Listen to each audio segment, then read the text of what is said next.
Hey, Blue, can I ask you a question? What's that? Can we be friends? Maybe. Excuse me? Here I am extending my hand out to you, and you're just going like, maybe. I don't know. It depends on how you behave in this podcast, my friend. Well, as long as your curse doesn't affect me, I'll be fine. But anyway, All we know is Blue Star's forever cursed. That's all we know. and we can at least confirm that you are a traitor. Am I, though? Yes.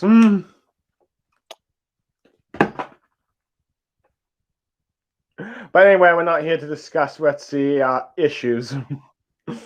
From a certain point of view. Don't push your luck. I mean, it's in my name. Well, if you're not careful, you'll be unlucky, Cheese 7 soon. That doesn't really have much of a ring to it, if I'm being perfectly honest. But yes, hello everyone, BlueStarSaber here. Hey.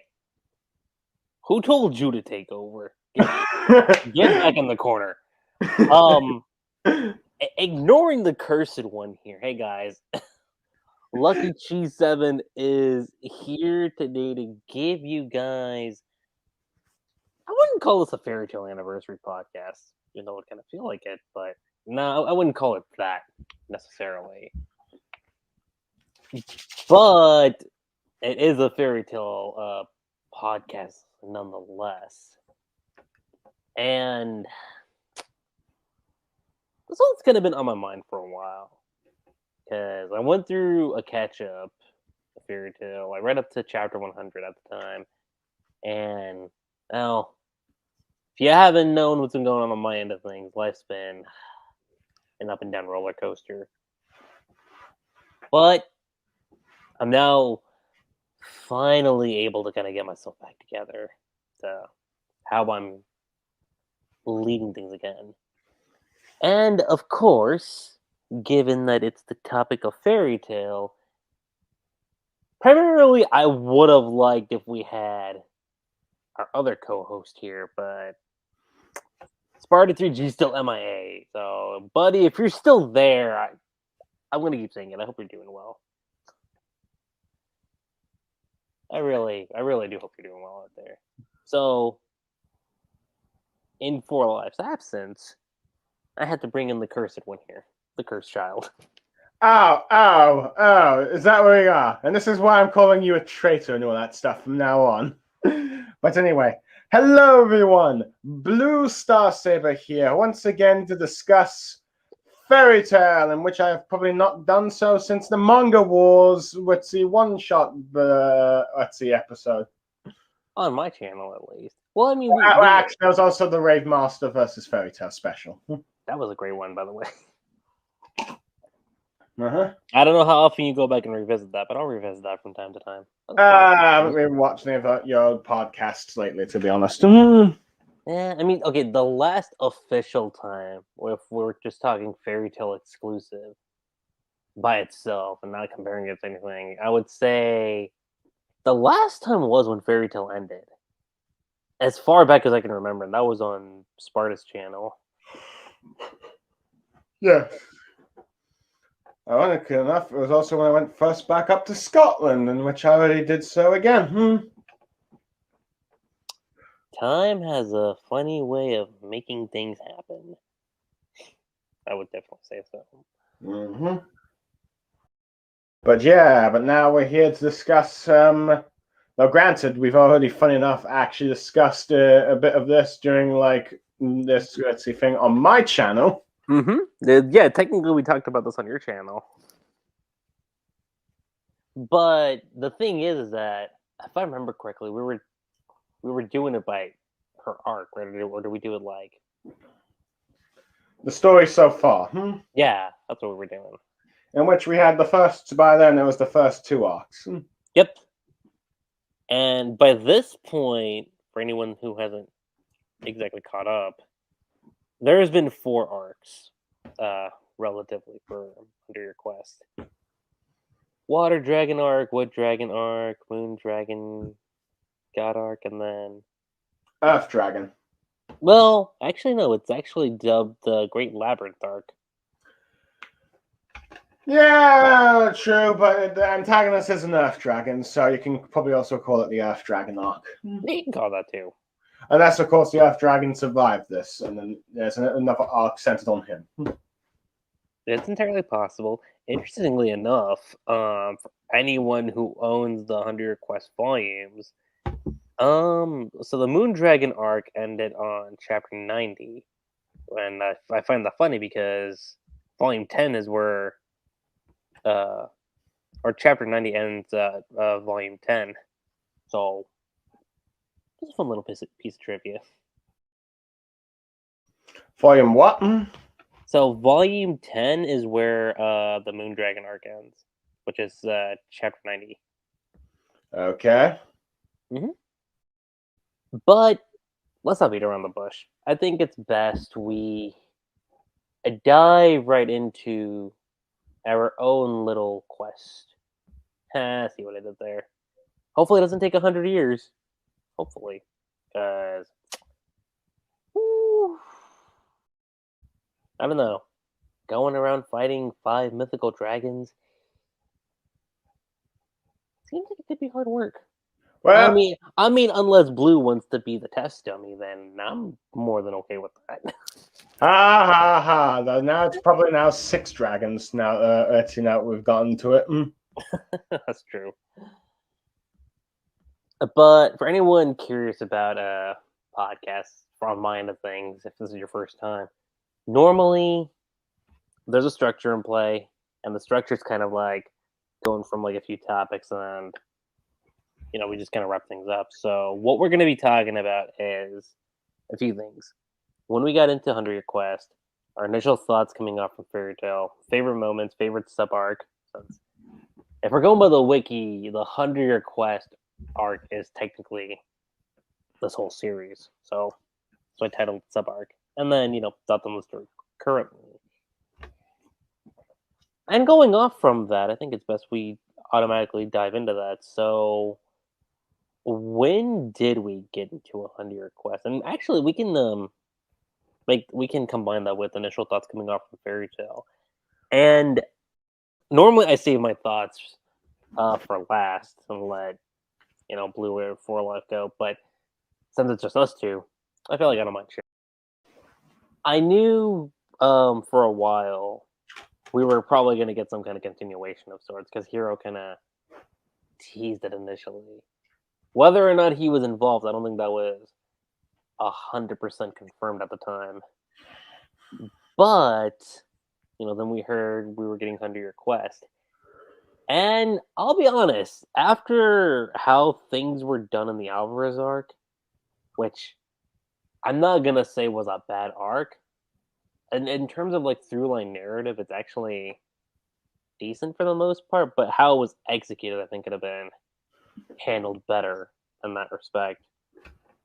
And given that, I was like, I'll look at 100 Quest, but it's not something I was like thoroughly excited about. I was like, I'll look at it, but if we're talking about like something I was like highly anticipating, I won't say it was that necessarily. So you could just gonna say I jumped on board 100 Quest from the start, but it was more so just out of curiosity's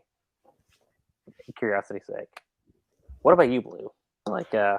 Okay, now how did I get into 100 Quest? Well, it was pretty much from the beginning and all that stuff, mostly because I just knew Fairy Tail when it was announced and all that stuff. No, granted, I wasn't really I probably wouldn't be surprised that there was going to be some sort of continuation of Fairy Tail. What did surprise me is the fact that it was continued nearly straight away. In fact, 1 year after it was ended and all that stuff. Yeah. You see, in many ways, around the same time that Hiro Mashima was doing his new work, Eden Zero and all that stuff. So I was a bit surprised, though. I will admit, I wasn't sure if I would say enthusiastic for the series at first because, well, let's see, this seemed to be like another Naruto to Boruto situation. Yeah, I think you and I were in similar fields with this. It's like, let's say, like, and to be honest, well, Fairy Tail, while the last chapter wasn't bad, the rest of the arc left much to be decided because, let's be honest, Fairy Tail doesn't exactly have the best reputation. Well, In some ways, it might even have a more infamous reputation than, say, how Naruto and Bleach did, despite some of their major muck-ups towards the end of their respective series. Naruto, I think, is more arguable because I know a lot of people don't want to. I know a lot of people want to say, "Oh, it was still good even after pain." I've always gone on record and said, "No, it's not." Well, and I still feel that way. By the way, if anyone's still having doubts, I still feel yeah, that way. I am very aware, but at the very least, even though, let's see, Naruto started to go down in quality from the Kage Summit, I'd say most people were not ranting at it just yet. Yeah. Let's see. That took probably about more on the war. It's more, let's see, while the arc was considered probably not good or even bad by some, it was not enough to damage the series' reputation just yet. By the time of the war arc, at least around midway, that point, Naruto's reputation was beginning to go down the toilet. And then its ending was like the final nail of the coffin. I'll say the second Kage showed up, it was like, that's kind of where I would pinpoint things. Kaguya and definitely. This is a joke at this point, but it's not true. The fact that we were stuck on one battlefield for God, so long, forever. But yes. But yeah, the Fairy Tail's reputation was kind of damaged after the 7-year time skip and the Grand Magic Games. That's when many people were starting to have issues with the series and all that stuff, with some dropping it when, Sting did the surrender bit, thinking that was a rather weak, or I think some people called a crusty move by him. That's what I recall, at least at the time. Let's see, Sting surrendering to like the 5 mages of Fairy Tail. I do remember that. Let's see. Yeah, at least from what I could tell, half the YouTubers there, let's see, it's like, this is bad, I'm done with this story arc, including someone like King of Lightning. Mm-hmm. Let's see. That was probably the most famous one, which is a bit ironic because I think a couple of, if I look back on his like YouTube videos a while back, it was like going on about how Erza was like possibly one of the 5 best female characters, but by then, let's see, when she took on those 100 monsters, but now I think there is a actually, it's funny, there is a video I came across. I wish I saved it, but there was one video I came across explaining that whole situation with Sting. It was actually kind of interesting when I looked into it, but if I find it again, I'll link it to. But yeah, Fairy Tail in many ways caused perhaps a bit too much rants during its time. Let's see. Now, usually either because of its fan service, which many people thought went too far, especially in more in the later bits, where there are some places. Now, granted, Fairy Tail was always known for fan service, though I definitely say there came a point when it's like, this is getting too much, or like going a bit too far in some places. I'll say this: if we're comparing it to other 2 works, like if we're comparing it to Rave Master and Eden Zero, yeah, Fairy Tail definitely takes the cake on that front. Because Yeah, even though Eden Zero does have it, we're gonna acknowledge that Eden Zero does have it. It's not like it doesn't cross the line for the most part. Yeah. There are some cases where I'm like, okay, you're kind of pushing it there. Mm-hmm. But it's not so much in your face where it's like, seriously? In Fairy Tales, it does kind of go back to a point Hiro made that, when it came to Fairy Tale, I'm so surprised of how the story turned out because he had no plan when it came to writing Fairy Tail, and when it came to the story, he was just having fun doing it. So I wouldn't explain, a lot of the fan service stuff. Yes, that is probably that's probably not helped that Hiro did not initially plan for the series to be a long running one. Yep. But yes, but I'll get to that in a bit later. But the other two things that Fairy Tail became a bit more infamous for was, of course, now granted, you could say that every series does it to some extent, but Fairy Tail was more infamously known for winning by the power of friendship, with the worst case being like characters like Erza, Scarlet, and Natsu Dragneel. Where to that, no matter how much the odds were against them, they'd always end up winning just because. Let's see. I mean, let's see. For me, I think for like when it came to Erza, it's sort of like, let's see, she has like a secret sixth sense because she's Erza, and then of course the giant meteor where only her ankle wasn't broken. I mean, when it came, okay, here's the thing. I'm not gonna justify because she's Erza scene, but the simple explanation I would have probably said for that is the Erza's artificial eye being the thing that helped her out. But yeah, if they used that explanation, that would have probably worked. Yeah. Let's see, but he didn't. They didn't. She's Erza, like, Batman.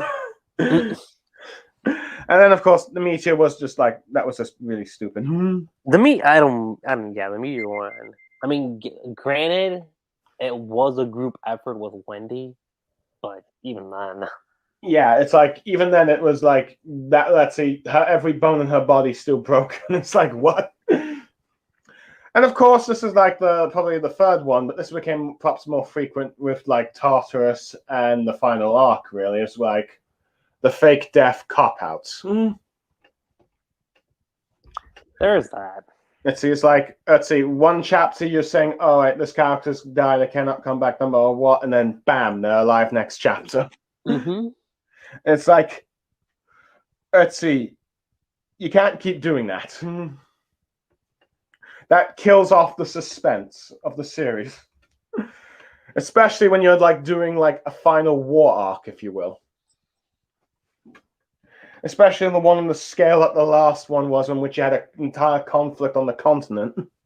Almost like Naruto when Pain revived everyone in the village. I can, yeah, in some cases, yes, but I at least can somewhat say that one is at least better recently explained than what Fairy Tail did. I know. Let's see. I'm just poking fun at that. That's all. Yeah. But yeah. No, granted, let's see. But yeah. But in some ways, the fake out deaths were sometimes worse than what Naruto and Bleach did in their war arcs.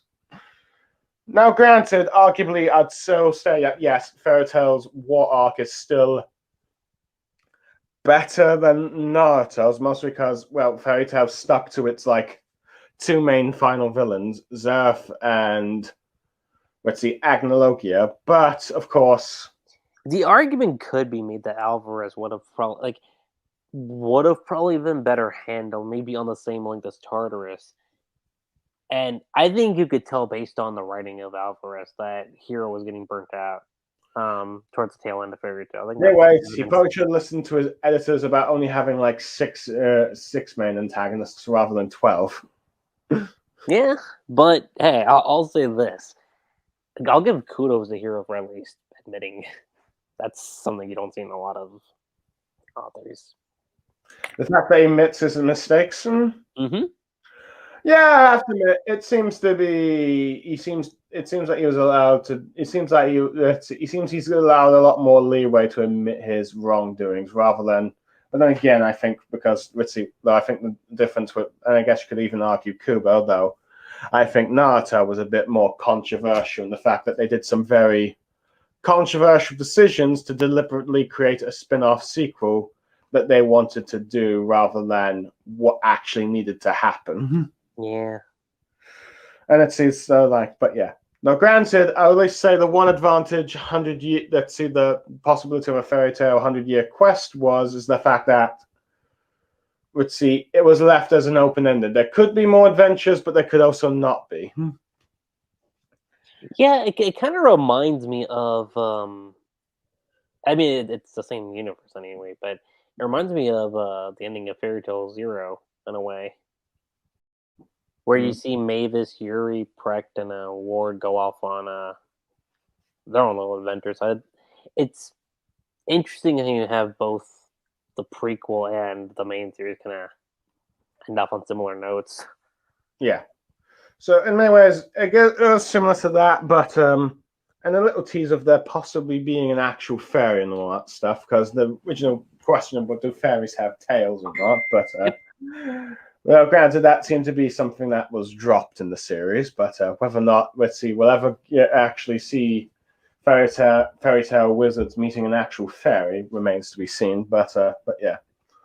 Well, granted, I will admit, the 100-year quest, when it was announced, I was like, of course I was like, as I said before at the beginning of my long bit of Ritzy Warrior rant, because it's like, I was a bit skeptical, especially how close to the years, like, and all that stuff, how close it was from, like, Fairy Tale's ending.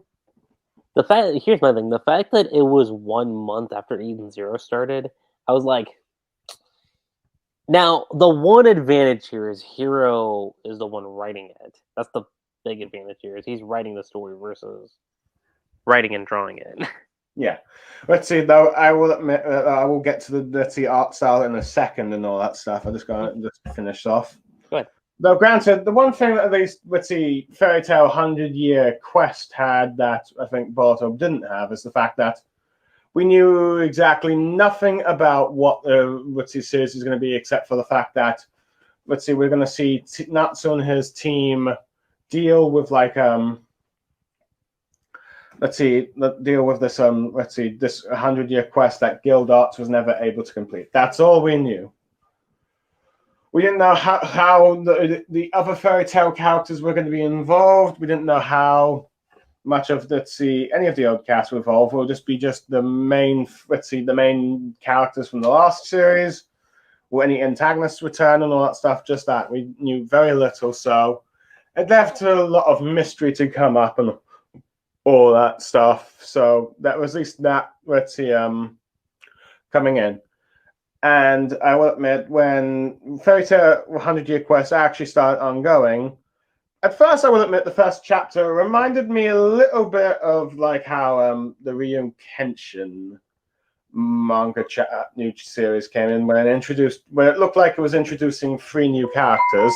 What was it? The Hokkaido arc, I think? Yes. That's all right? Yeah. Yes, yes, and yes, I'm aware of the controversy surrounding the mangaka, but let's not go there.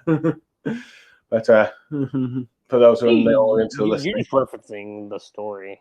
Yeah, but yeah, let's see, I'm just referencing the story and all that stuff. But yeah, there's like 3 new characters were introduced in that thing. Though granted, ironically enough, 2 of those new characters just were immediately chased off because they were scared by Luxus.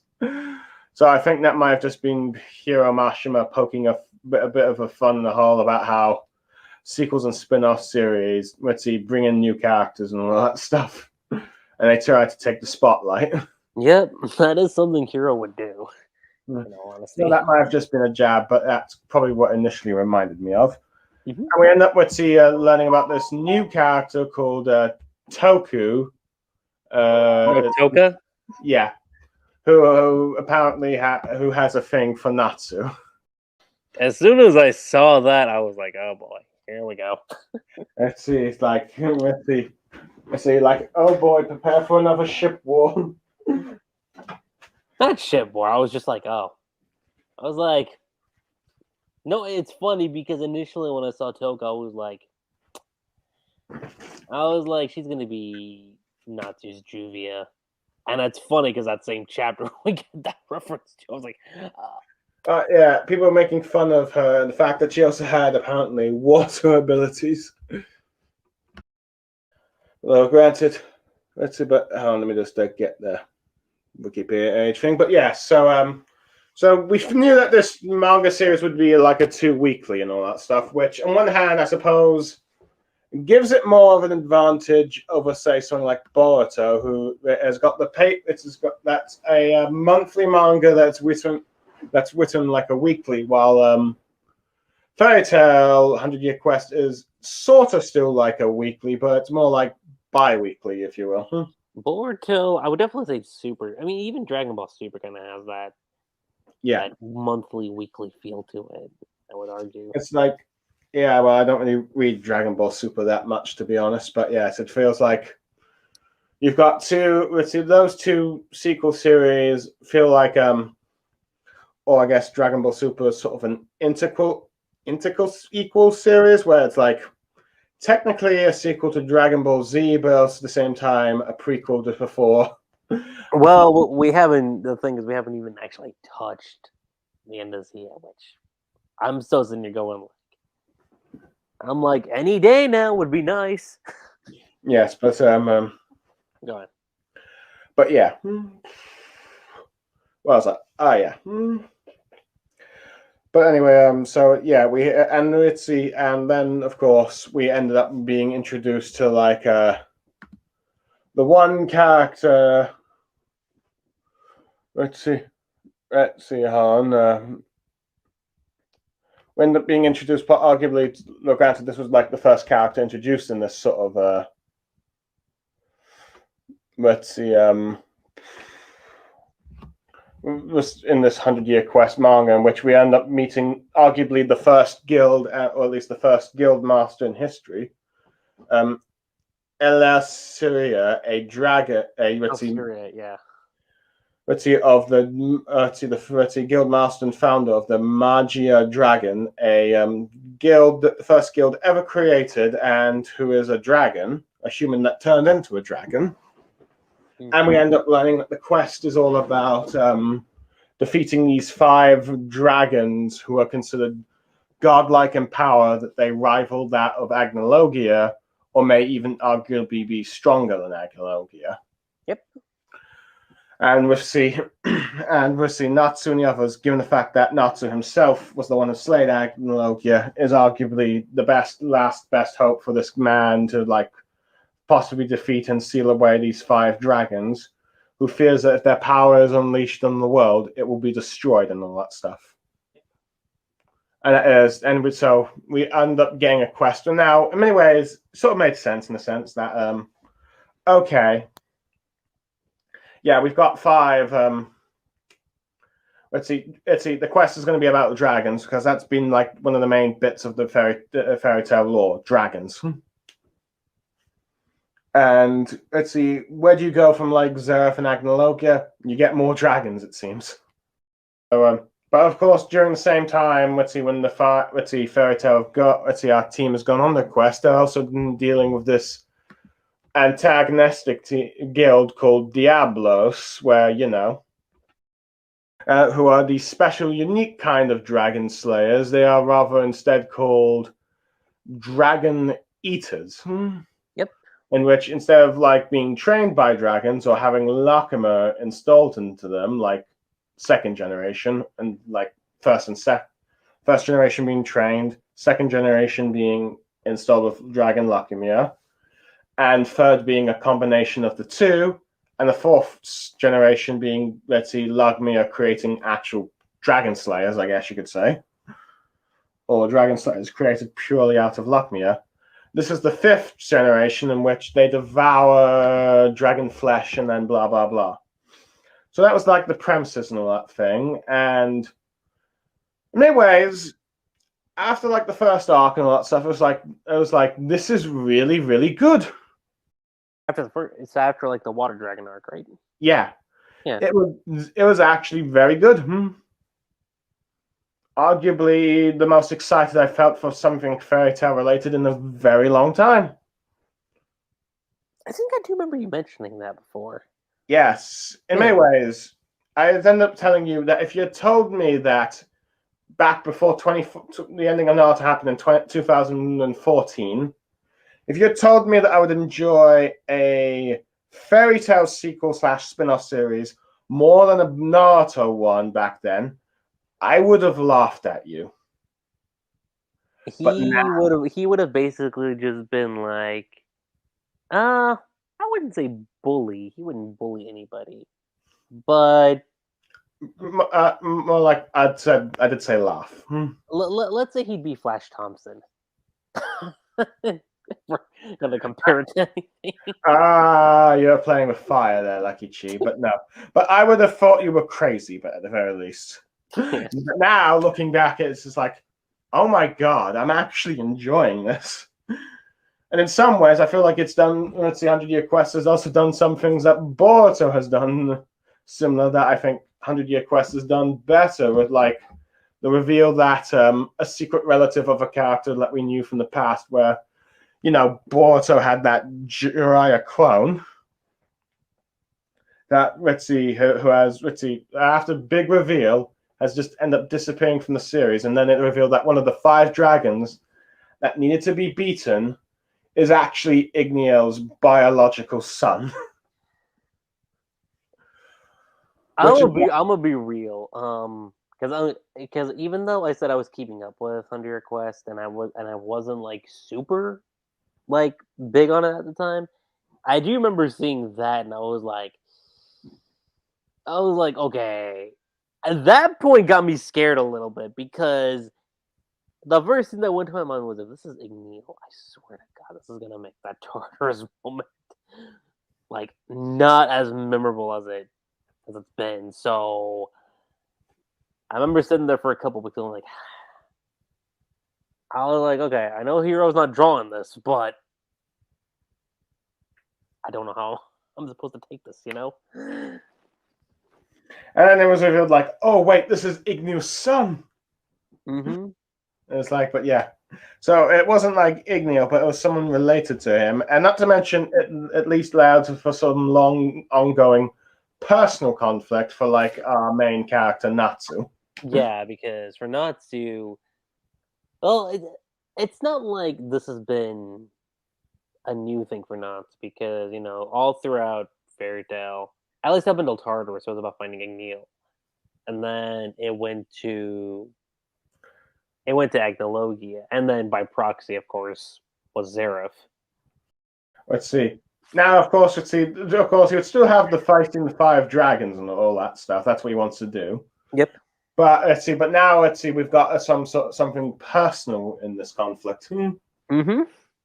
We're seeing all that stuff, and he's been quite effective as being a long recurring antagonist, at least for the series so far, the one that's built up towards later. Now, whether or not he's the final dragon to be defeated yet remains unclear. There's still one dragon we're not, familiar with, and but I'd probably also get more into it when we talk a bit more about the 5 dragon guards. But yeah, and the thing about also the fact that during this arc is the fact that one thing that kind of shocked me when it first happened is the fact that the Fairy Tail members, particularly from Team Natsu, didn't always end up winning their fights. I think that was, because I think that was like one of the things that was like kind of shocking at the time, because it's like, I mean, it's not like that's never happened in Fairy Tail because there have been instances where that has happened where they haven't won, but primarily speaking, for the most part, yeah, it was. Yeah, because it hadn't happened for a very long period of time, even when there should have been cases where it should have been the case. Yeah, it's like, oh my god, Hiro actually has our main characters losing for a change. And then let's see, mostly to these Diablos Dragon Eaters, and for the most part, he managed to keep them as a very ongoing and dangerous threat. Mm-hmm. Let's see. Granted, it seems like when we get later on into the series, it seems more like that threat later goes down a bit. But at the initial stages, it's like that, and also Natsu not being quite ready to take on like all the dragons and that stuff, and also some sort of focus on some of the characteristics that felt character arcs and developments that felt like they were dropped or when they're not really explored towards the final arc of the series. Yeah. I'd say more so like that they weren't like super explored. Mm-hmm. I mean, one thing I remember you being particularly liking is the fact that Natsu, complimenting like his brother, that Surf was actually his brother. Dude, and I remember telling you this too, because up until that point, like, okay, because the igneous stuff was cool. I was like, all right.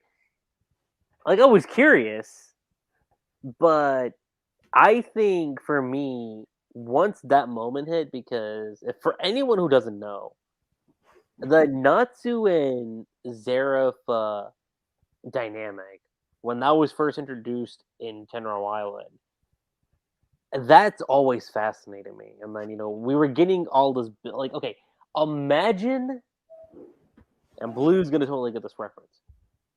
Imagine Gaia from Heroes of Olympus and that build up. It was kind of like that, where you were slowly getting these breadcrumbs, and you were like, okay, this is gonna lead to something interesting. And then, when you get to the end of Gaia, it's like, let's wrap the mechanical dragon around her. Okay, spoilers for Blood of Olympus. If you haven't checked it out yet, well, that's on you. Wrap the magical dragon around her and lull her to sleep. I won't say it was as bad as that, but because personally, the final fight between Natsu and Zeref, I didn't think was that bad. Personally, it was the aftermath of that battle where I was like, really? That's it? Like, all that build up just for that? So you can kind of say I was a little bit salty when it came to that, because I was like, what? I was like, you know what? Okay. But then we got the Beta Heaven chapter, 100 Quest, and I was like, I know I was asking for this for a while. So excited. Yeah. Let's see. So yeah, it's stuff like that, and not to mention, Persh also mentioned the fact that this Toko person ended up being regarded as the White Witch, who could also be as dangerous as Zeref, who had their own plans for like the dragons and all that stuff. At least from what we were seeing. Interesting thing about the White Wizard thing is that, if I remember correctly, it was during the Alvarez arc, I believe. But I think Irene makes a comment about the Black Wizard and the White Wizard. Not necessarily like a direct reference, but like an alluding to something like that. It could be possible that the hero was toying with the idea of there being another powerful wizard on the same level as Zeref. Yeah. But decided perhaps maybe not had fully fleshed out. Mm-hmm. It looked like he was doing it with this like sequel series. Yeah. Which did allow for like quite a bit of a subplot to go on with some of the other fairy tale characters, particularly Gadgil and Juvia, which led to a few. It's not what it looks like when in front of Levy for quite a few moments. Yeah, that was actually pretty amusing. I'm not gonna lie. Yeah, I did get a good kick out of that. Yeah, it's also kind of fun seeing these two together because they were like they technically do know each other the longest, being from Phantom Lord. Right. Yeah, no, Levy should probably realize that Juvia would never cheat on Gray. To be honest. Yeah. It still led to some funny moments. It definitely did. So there was that bit and all that stuff, but yeah. So you had quite a lot of things going on. Some mystery surrounding certain characters, recurring threats with not just like the dragons, but also this group with antagonist group Diablos, and some like character moments and issues and interactions that have been addressed and all that stuff that kind of were ignored from the last one. Yep. Let's see. So, I feel like is probably one of the things where 100-Year Quest succeeds where Boruto failed. Boruto's a weird anomaly. I don't know how to describe it. Another thing that probably also worked in Fairy Tail's 100-Year Quest advantage over that is the fact that you got a hero who managed to find a mangaka with a similar art style to himself. No, honestly, that's true. Okay, and it's gonna be funny when I say this because at the time, like when you look at like super late fairy tale to early 100-year quest, I think you could kind of tell there was a little bit of a difference. A little bit. I say a little bit, not a lot, but there was a little bit of a difference between the two. But the art style now, oh my god, it's like almost on point. Yeah, it's like, let's see. When I first saw it, it's like, wait, I thought, let's see, is Hiro actually drawing this? I mean, there was a few cases where but it's like, it does feel like Hiro's actually drawing and writing this, but then it's like, wait, he's only writing this? Yeah, actually, if I remember correctly, let me see if I can pull it up. 'Cause I think it's mentioned on every volume somewhere. Where are you? Yeah, there we go. Story and layouts by Hiro Mashima. Yeah, that's what it says. But yeah. So in many ways, but still even incredible the fact that he's also writing this while also doing an entirely different manga at the same time. I thought he was still crazy when he did the Tartarus arc and Fairy Tail Zero at the same time. I remember that time. We were getting that arc and we were getting him doing Fairy Tail Zero. And I was like, really? Like, we're doing both of these back to back? Okay, but so yeah. But I think this is arguably one of the things that has made it succeed over like Boruto, like I probably would have mentioned in I think our previous stream. yeah. Let's see and all that stuff. But I think you also got to keep this in mind too. Is the one, and I've always said this: the one advantage 100-year quest has over Boruto is that it's still relatively focusing on the characters that we follow through. And I'm not saying you can't do that with a next generation's cast because the possibilities there, but you gotta really pull it off for something like that to actually work. Yeah, that was going to be my next point. I was just going to quickly bring up the fact that Ikimoto could technically do Kishimoto's style, but he was recommended by Kishimoto to do his own style, which I can respect that for. But when you're going for like a major series like Naruto, you probably at least want an art style that is regarded as similar. And the only thing that's regarded as similar is the backgrounds, which apparently was more of Ikimoto's job when he was an assistant on the Naruto. Yeah, you could tell too, like when you're going back on Naruto and like just comparing the art style back and forth. But yeah, because the facials and all that stuff for some of the characters are just, it can be just plain awful at times. I mean, I'll say this: if we're comparing the art style now to especially early Boruto, it's gotten better, sure, but it's still not like it's not the same. It's still not Kishi.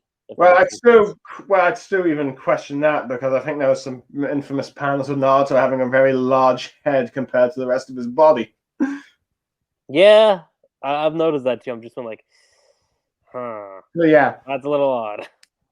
So there's that. But yes, one of the things that 100-year quest had probably had more advantage is the fact that it's more like in terms of Dragon Ball Super, and it's the fact that I guess to some extent, Ryun Kenshin, that manga, yes, is still ongoing. Let's see, despite the controversy of what happened to the mangaka, I know, but Japan handles that very differently for how, say, probably America and the UK would. But just getting that out of the way. Yeah, but it's mainly just using it as a reference. But the series itself is a reference, not the artist. But yeah, best not to bring him up anymore. Go ahead.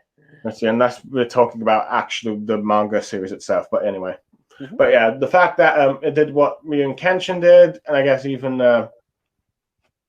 Dragon Ball Super did, is the fact that you're mainly focusing on your main characters. And while, yes, you have some new characters that are being played a part on, but let's see, it feels more like a natural sequel than a sort of like a forced spin-off and all that stuff.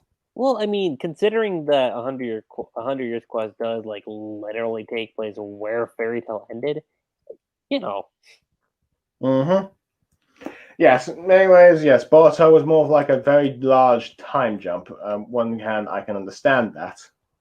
Let's see, but at the same time, it's like, another problem with the Boruto, it feels like you're mainly breaking down the old cast of characters just to make the new one, just so you can build up the new ones, which. And I mean, I know that's a theme in Naruto where, the previous generation does have to supersede the old one. I know that's a theme in there, but you're making the generation many people grew up with look bad, if not worse than what they already were by the end of the last series. Yeah. Particularly Naruto and Sasuke being deadbeat dads. That does not make them look. It does not look good, especially with it's like Naruto when he can make him like literal copies of himself. That's okay. We still got Peter Parker. Don't go there, Lucky Chi, but yes. So in many ways, let's see. So in many ways, let's see. Fairy Tail 100-Year Quest is probably more of what I would always hope for, like a Naruto sequel rather than what we actually got for a Naruto sequel. And in some ways, 100 Years Quest is arguably been better than some of the later Fairy Tail writing of the series. So yeah. I'll say this. Technically, you could even argue and say Fairy Tail's not even done yet. I mean, you could. I mean, I'm saying them as an argument because it is literally like a continuation. The next arc. Yeah. Yes, it feels like a natural continuation, sort of like I guess you could argue a part 3 or part 4, depending on how you want to do it, like the 2 time skips that Fairy Tail said. I would. Okay, I've got a weird analogy here. I would consider this as like. I was gonna say Shippuden, but I don't even know if I can bring that comparison up into account.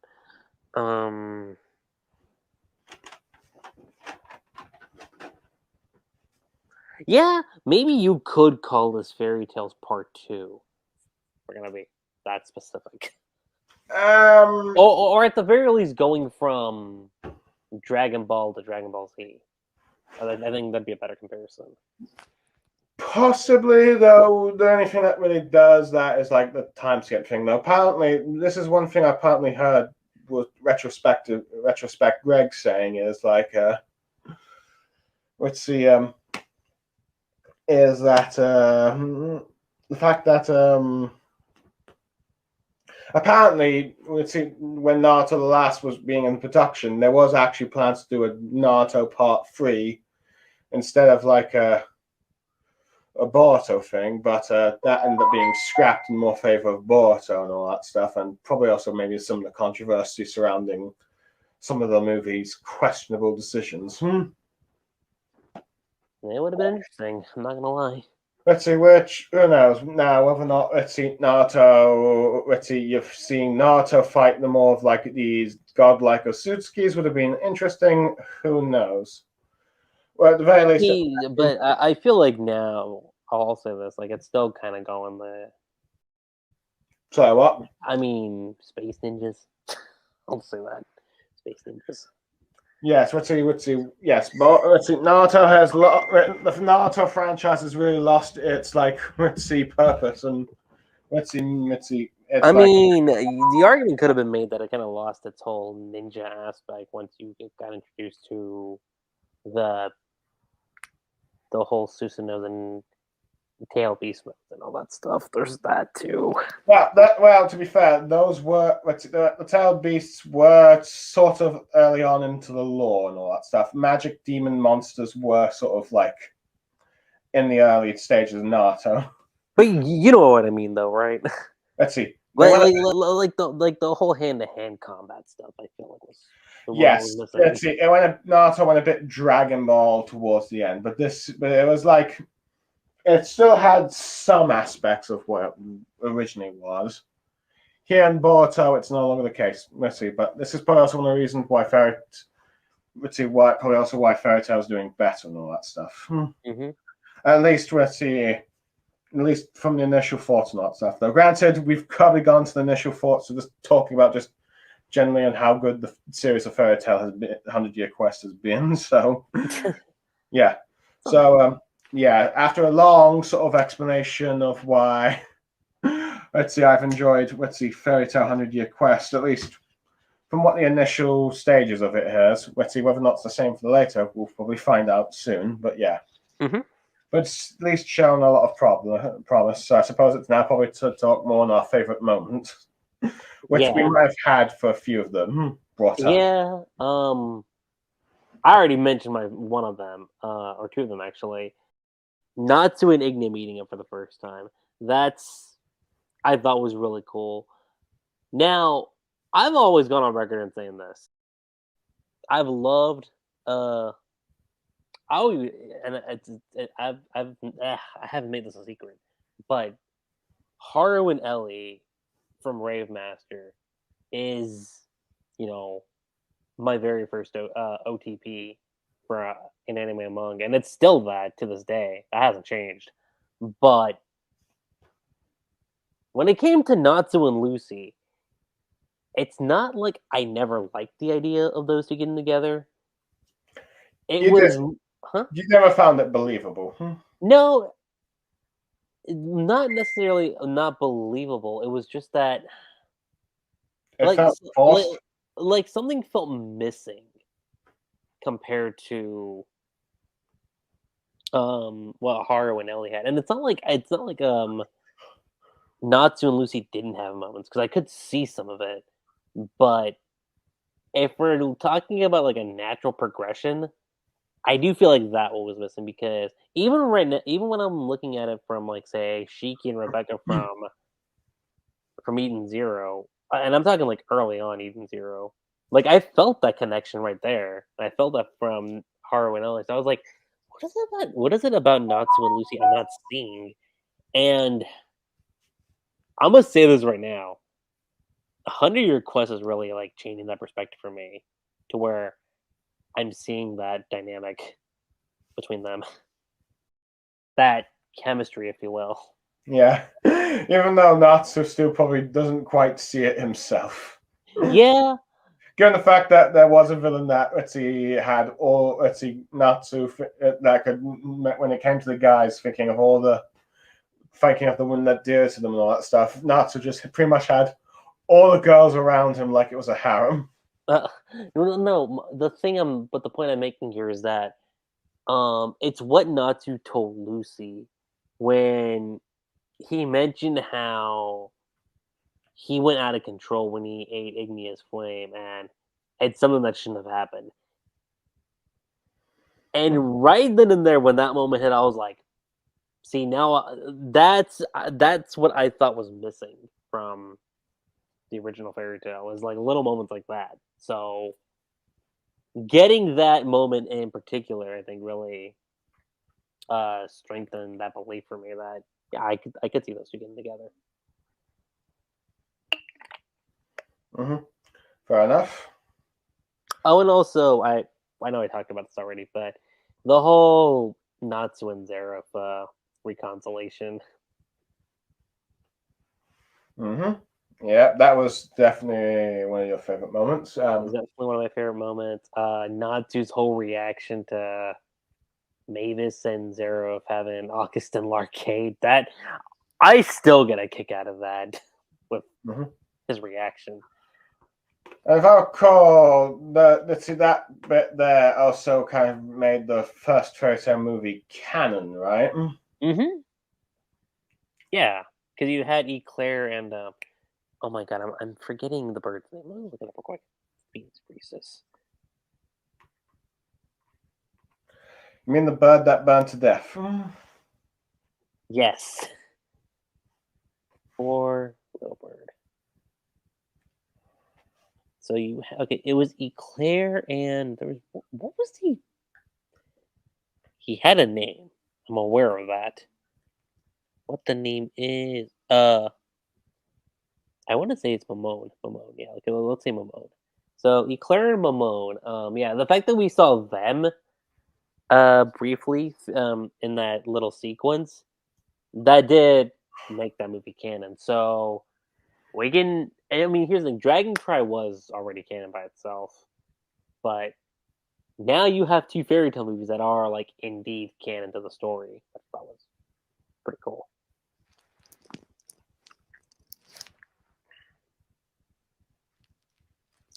Fair enough. But yeah. Let's see. For me, some of my favorite moments. You probably do you have more you want to say, or will you rather say some of them later after I've done a few of mine? I'll save them. Fair enough. Well, some of my favorite moments. Well, this might sound a bit morbid, but I guess let's see, seeing the fairy tale mages defeated for the first time and all that stuff in the series. I thought Blue Star was a pacifist. What the hell? Yeah. I'm a more of a person. I believe. I suppose I would. After hearing this guy preach about the Alliance and Attack on Titan, he's like, "No, let the fairy tale members get defeated." That's kind of heady character, doesn't he? I'm more of a self-defense kind of guy, I'd say. I mean, arguably, no. Let's see. In terms of like the whole alliance thing, it was more like morally. Let's see. I know. You know me at this point. That was more of like. Just became more of a moral thing for me, but enough of that. That's it. When we go to, that's when you do probably another Attack on Titan podcast. Oh, who knows? But yeah. Anyway, come back to me in 10 years for that. Maybe we'll do something then. But so yeah. So seeing the fairy tale mages being defeated for the first time was actually kind of shocking and all that stuff, given the fact that it had been a long time since. Yeah, and the fact that they just seemed invincible at this point. Mm-hmm. Let's see. So it's like the first. You know what's interesting is that we're talking about like depowering the characters, right? Yeah. Between Naruto and how Fairy Tail handled it, I would say Fairy Tail actually handled that part better. Yeah, mainly. Well, I wouldn't argue that Fairy Tail they were depowered, though. I suppose in some place it might feel like it. I think not depowered, but you know what I mean. As far as like making it believable that they're not as strong as what they're supposed to be, you know. That's what I mean. I think what mostly works is that the fact that these are opponents that granted, you could say that for any opponents, but these are ones that the fairy tale mages themselves are sort of underestimating the fact that they don't really. In fact, they probably have some abilities and styles of fighting that they're not very familiar with. Mm-hmm. I mean, they've never really faced dragon eaters before, so how they work as dragon slayers is very different from like some of the other ones. Yeah. And there's also that one, let's see, those sort of like monster made, those sort of like from that other world mages who had abilities that they were also not familiar with, or they've just generally had a disadvantage towards. Talking about like Lucy against that muscle girl. So there's stuff like that. So yeah, that first bit was like shocking, all that stuff. Other than that, I quite liked, of course, let's see, the moments with the water dragon, given the fact that he's not what you would expect. He's actually rather a friendly individual that just wants to live in peace with humans. Mm-hmm. Then, of course, there was, like the reveal of Ignia. And the fact that he also has a humanoid form. Dragons can also possess humanoid forms if they choose to take them. So there's that. And, of course, seeing Dragon Force for the first... Natsu using Dragon Force for probably arguably, from what I recall, for a very long time. Did he use it against Agnologia? I think so.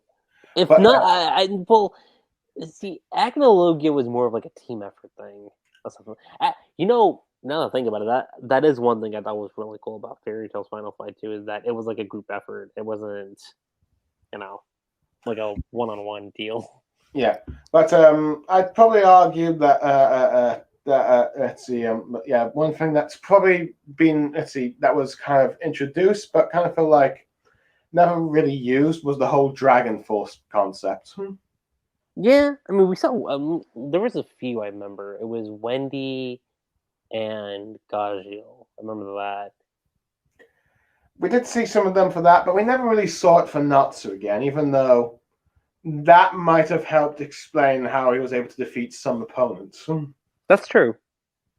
and it might have made it a bit more believable. For example, against Sting and Rogue, though, I feel like if he just used the Lightning Dragon, Fire Dragon mode, that probably might have at least been acceptable. Yeah. Instead of just by himself. I mean, I still enjoy the fight, but I definitely feel like Natsu taking on 2 Dragon Force dragons with just like his normal mode just felt a bit Kind of weird. Bitsy, well, a bit AP, I guess you could say. Oh. Yeah. It's like also the fact that you introduced this new Lightning Fire mode and you're not using it. So there's that. Let's see, and then of course there's like the fact that you had the White Witch Toka knocking out the members of Fairy Tail, and Jalal as well. I forgot to mention his bit in like the Water Dragon arc. And then I guess you could say the beginning of the Fairy Tail tournament too, and where the members of Team Natsu versus the rest of Fairy Tail. Erza versus Luxus. Wendy, I guess, fighting that dragon bug eater kind of dragon. Oh yeah, that. I guess the surprise and the return of like Erza's mother. Irene, yeah. Yeah. I guess Lucy meeting Bisca, I think her name is, right? You know, the Gravity girl that she sort of formed a sort of friendship with in the last arc. Oh, Brandish? Yeah, Brandish. Mm-hmm. Bisco was the one that used the sniper. Oh yeah, not some of Natsu's clever moment in using like his brother's power against the Wood Dragon. Yep. I guess the Wood Dragon God Awakening. Yep. That was a cool one too. And I enjoyed some of the fights against like the parts of the Wood Dragon God, and then Natsu just killing the Wood Dragon and all that stuff. I felt that was good. I also like the return to Eldios, I believe. Headless, yeah. Headless. And where we actually end up meeting, let's see, what Natsu... It was pretty, I mean, it was for a brief moment, but I did like that one too. Yeah, and we actually met Natsu and Lucy's daughter that Hiro like draw... I still remember that to this day, that Hiro drew that, and I was like, I remember at the time I was like, okay, I know he's just doing that for fun, but here's the thing, and this is the thing I've noticed with Hiro. Like even when I'm looking back on Rave Master and stuff he does now, and I'm gonna tell everybody this. Whenever he's doing like little sketches, it could be hinting to something in the future. So if y'all see Hiro just draw something and you're like, oh, that's a cool sketch, it could hold like a meaning or double meaning behind it because shit. Unless he's drawing a female character in a sexy pose, and that's just fan service. Oh yeah, there's that. Oh, who knows? There could be a double meaning behind that too, Blue. Fan service to tell a plot. Let's see. Oh, at least Blue's admitting he likes all of it. Even though he likes to have his little moments about not liking it. Okay, my stance on fan service is I don't mind it as long as it's like, let's see, certain characters. Ladies and gentlemen, we can all admit Blue is a tsundere. Knock it off. You know what I mean. See? Just like that. You know what I'm referring to. I find it acceptable when it's certain characters, but other ones it's like, too far, Hiro. Too far. Still a tsundere. Knock it off, Lucky Chi. We're going. Let's see, but yes. Great. Let's see, where was I? Oh, yeah. The kids. You're talking about the kids. Yeah. And the Wood Dragon's death and the Edelus and all that stuff. What else? Yes. I suppose I forgot to mention the fact that we got confirmation about Levely having actually twins and all that stuff inside her. how she's going to be a mother. Because, that was implied whispered with what she did to Gadgel and all that stuff. Yep. And you just got Natsu just being, like, completely dense, going like, let's see, who's the kid? Mine? Oh, Natsu. It's like, as no one told him how reproduction happens. I don't know, Blue. Maybe you should go to the universe and just tell them. Just be like, let's see. Okay, Natsu, we need to discuss the birds and the bees.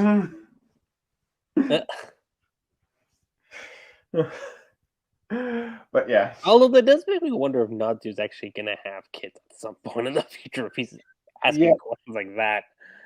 Yeah, well, granted, yes, but with like a Natsu and like his daughter showing up in like there's like parallel self though, which is also funny how somehow he's become extremely protective of the kid, even though it's technically not his daughter. Technically speaking, yeah. When Gray's kid is flirting. Mm-hmm. Oh, that reminds me. There's also that lookalike Mitzi talent show guild where like you see all the doppelgangers there. Okay, that was amusing. I'm not gonna lie. I remember watching that and not watching it because it hasn't been adapted, but I remember reading that and going like, I'm like, okay, it's not Edalus, but it is kind of amusing. I'm not gonna lie. It's like, okay, it's like a tease and all that stuff.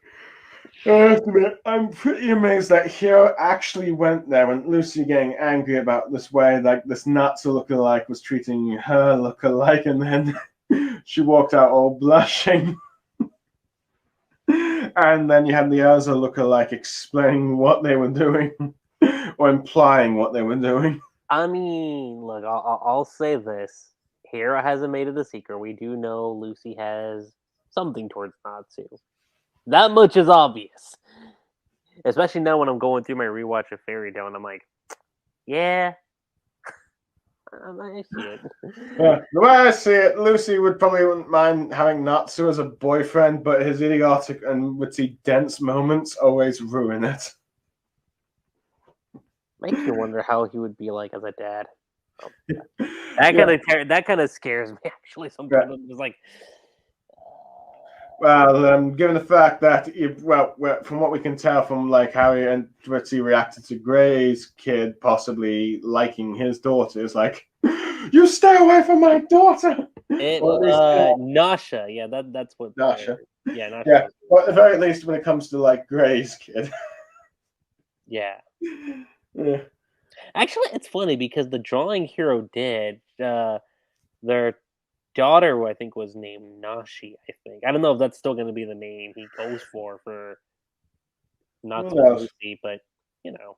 But at the very least, with like the Eldest World, that version of Natsu and Lucy being canon, and it has confirmed that 7 years has passed in that timeline.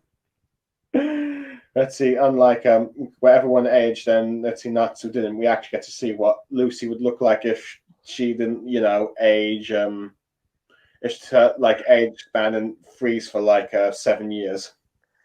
Yeah. I mean, okay, I guess as a fun moment, a funny moment. Well, I guess we can say this: Edalus Natsu and Edalus Lucy got cozy on the road.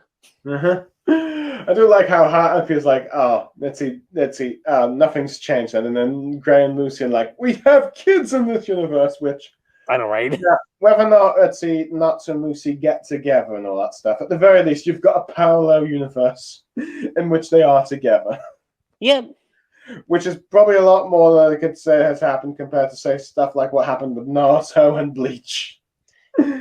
For fans of those, or former fans of those series. Here's the thing: the sad thing is that Fairy Tail, its parallel world was like already a canon thing, and for Naruto it was, it's a non-canon story, which is unfortunate because I don't know. I think there's a lot you could have done with that one if they somehow did an arc where they went back in time, or not went back in time, but you know what I mean. Move forward. Yeah. If they had the Road to Ninja universe as like a canon alternative, they could have like made either one of the two main ships, either some of the rival main ships canon in one universe and canon in another, and you could have had like Could have been that. a win-win, honestly, in my opinion. Let's see, it would have probably it would have at least gone like probably would not have caused the issues that it did for Naruto afterwards, at least. Yeah. To say that, okay, there are parallel universes where blah blah blah blah blah. No, this is the only set universe. So yeah. But anyway, not getting into like the let's see, probably if we get onto shipping too much, we'll probably be here all day.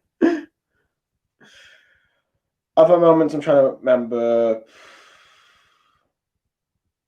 Oh, there was another moment I was trying to recall. Oh yeah, Erza asking Jalal to join Fairy Tail. That was sweet. I actually did like that one. And as a Jalal fan, I do like how this story is showcasing more from him. How he is still trying to move past what he's done, but he's at least started to kind of accept that he can try to live life a little bit more happier, in a sense. Mm-hmm. And Blue remembers this specifically, but when the white mage kind of played around with all the members of Fairy Tail, and you saw what happened to Jalal, and like I said, Blue knows it specifically. I remember for a couple of weeks, I was like, "What are they doing to him?" Oh yes. I was like, "This is not cool. Someone, please, fix Yeah, it." they turned. Yeah, they gave him a rather kinky personality. I know. I was like, "This isn't Jalal." I'm like, someone needs to smack something into him because this is. I can't. No, that's too much for me. Yeah. It was kind of funny, I will admit. It was funny, but at the same time, I was just like, what? I'm like, y'all are desecrating his importance by doing that. It's like if someone did that in Naruto and they somehow did that with Sasuke. Actually, now that I think about it, that would actually be pretty amusing. Just thinking about it. What, seeing Sasuke act like Jalal did in that bit there? Now that I think about it, I'd be like, that would totally be out of character for Sasuke, but I would laugh my ass off. Yeah. I think most people would, except maybe the most die-hard Sasuke fanboys. Yeah. They would probably be raging their minds over it. They'll be like, "This isn't him." I'm like, yeah. How do you think I felt about Jalal? We're in the same boat. Oh, also Naruto fans, Jalal over Sasuke all day, every day. Ooh. And immediately you get like a 50 dislikes. Hey, you're a part of the stream too, so. I know. And you have a YouTube channel now, so you can't make that excuse anymore. Well, to be fair, YouTube doesn't really show the dislikes now. So you can always hide the dislikes. It's still kind of weird that they got rid of that, but I think it came to the massive review bombing and quite a few videos, and perhaps some more negative attacks on certain. The slandering YouTubers that some people would do, yeah. Yeah. I can do that. Did this to yourself, internet. Kind of like how Honest Trailers had to shut off the comments for the Ghostbusters trailer. They did. Because they know let's see what people are going to say in the comments section. Everyone, this is what 2022 has done to us. It's brought out the worst side in people, unfortunately. I'm pretty certain I'm pretty certain it's just continuing on of what happened since 2016. Early 2016. No, we don't talk about 2016. We don't talk. But yeah. But anyway, let's see, going on. Other favorite moments. I'm trying to think back. Let's see. I suppose Natsu and Gray initially having to deal with like monster versions of their friends. Though I will admit, Erza was a bit cut short for that one. Oh, that was nice. Oh, you mean like during when they became yokais? Yeah, that was. Yeah. Yeah, I'm not gonna lie. I laughed hysterically with the bit with Natsu and Lucy. Actually, brought me laughing. Yeah, and then you did have the return of Aquarius, so that was nice. And Aquarius teasing Lucy. Yeah, let's see. Yes, I know it was more of a fan service kind of like joke thing, but it was kind of, I'll admit, it was funny and it wasn't like too in your face, I'd say. Mm-hmm. Oh, I do. One of my favorite moments also was how we kind of had a connection between face and the hands thing. I thought that was pretty cool. I do like that. Yeah, I do. Yeah, it was interesting to learn that this is a world that had too much magic and all that stuff. Mm-hmm. And I did like the team up that the 5 Fairy Tale Mages did at the end. Yep. I did like the fight against like one of the Ritzy Diablos' more elite members against the moon goddess, dragon goddess Selene. Celine, yeah.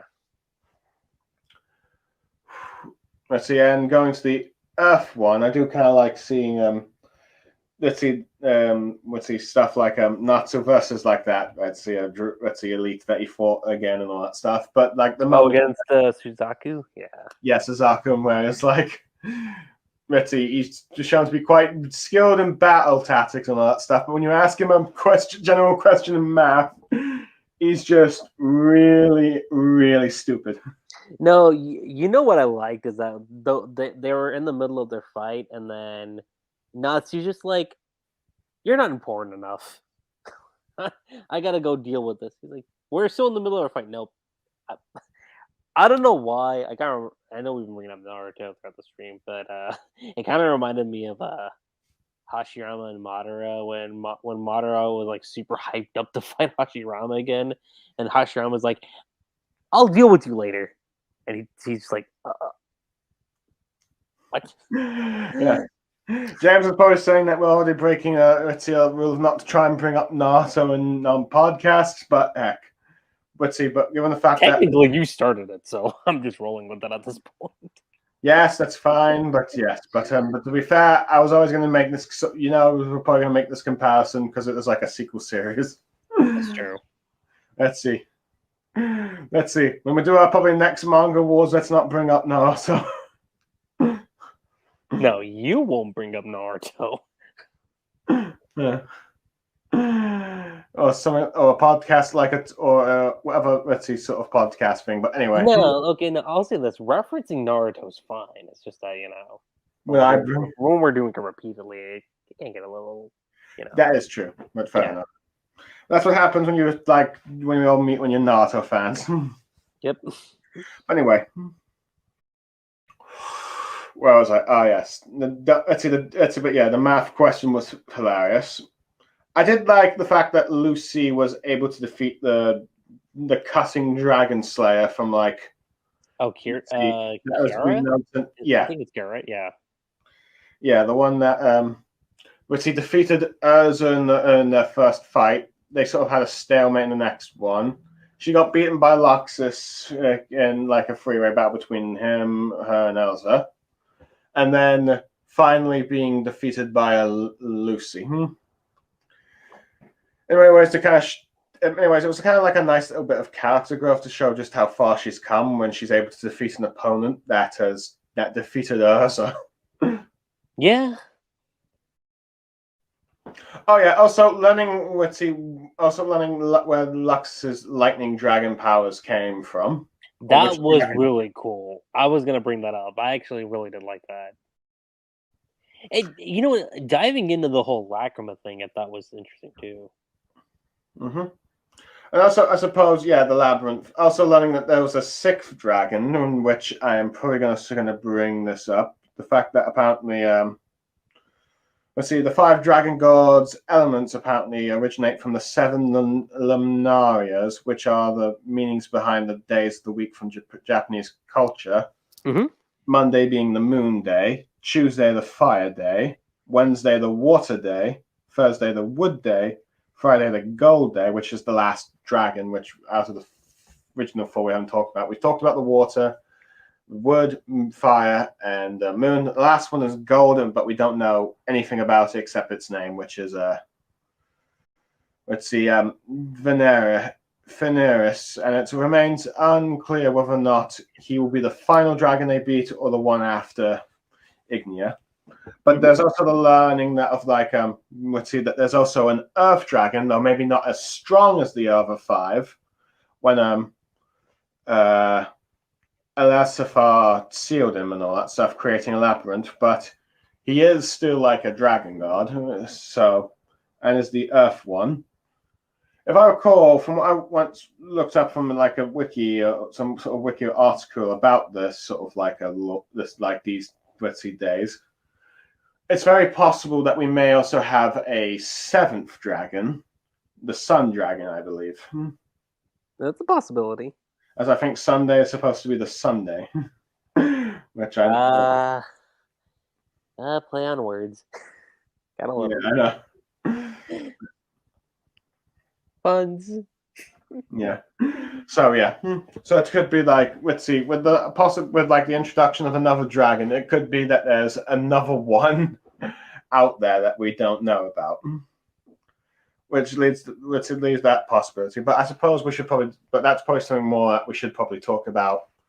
Let's see on the thoughts on the story currently, really. But I'll probably get to like my last probably favorite moment is the arrival of Ignia, the fight he had against Selene, and the awakening. You took mine. I was gonna say that too. That was one of my favorite ones also.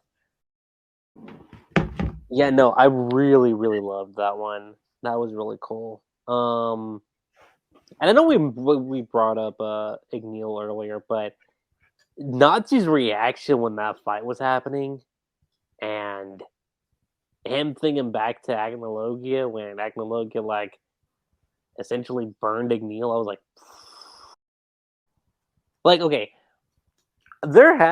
I can't say I haven't been like super intense with 100-Year Quest, but that was pretty intense, that moment.